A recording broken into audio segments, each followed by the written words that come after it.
మహానుభావులు. My dear parents, అంటే అమ్మలు నాన్నలు.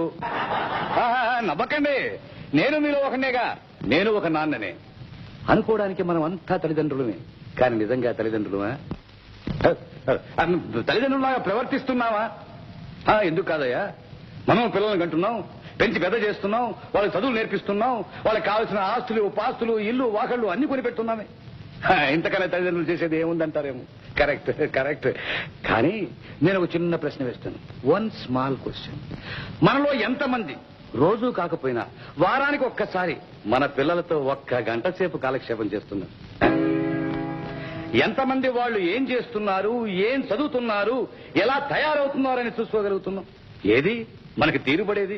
ఎంతసేపు ఇంకా సంపాదిద్దాం అన్న పరుగులతోనే తీరిపోతుంది మన బ్రతుకు. ఈ రోజు మన కుర్రవాళ్ళని చూస్తుంటే వాళ్ళ వెనకాల రూపాయలు కనిపిస్తున్నాయే గాని వాళ్ళు వ్యక్తులుగా గాని వ్యక్తిత్వం కల వాళ్లుగా గాని కనిపించడం లేదు. ఈనాడు ప్రపంచంలో మన దేశంలో వస్తున్న మార్పులు గమనించండి. సంపాదనలు ఎంతకాలం ఉంటాయో కాస్త ఆలోచించండి. ఎప్పుడు ఏ గాలి కొట్టుకుపోతాయో ఎవరు చెప్పలేరు. అంతా అగమ్యగోచరం. Very sorry. కనుక ఏనాటికైనా శాశ్వతంగా నిలిచుండేది విద్యా సంస్కారాలు, శక్తి సామర్థ్యాలు మాత్రమే. అవి ఏ సీలింగికి కట్టుబడవు, ఏ దోపిడీకి దొరికేవి కావు.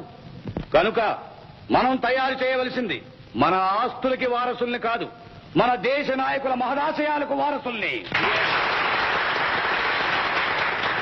మనం అంటే తల్లిదండ్రులు మన సంపాదన మీద మనస్సు మళ్లించినంతగా మన సంతానం మీద, వాళ్ళ సంస్కారం మీద మనస్సు మళ్లించడం లేదు. అందుచేత ఈ రోజు కుర్రకారు బాధ్యతలు మరిచి విందులు, వినోదాలు, పార్టీలు, ఆహో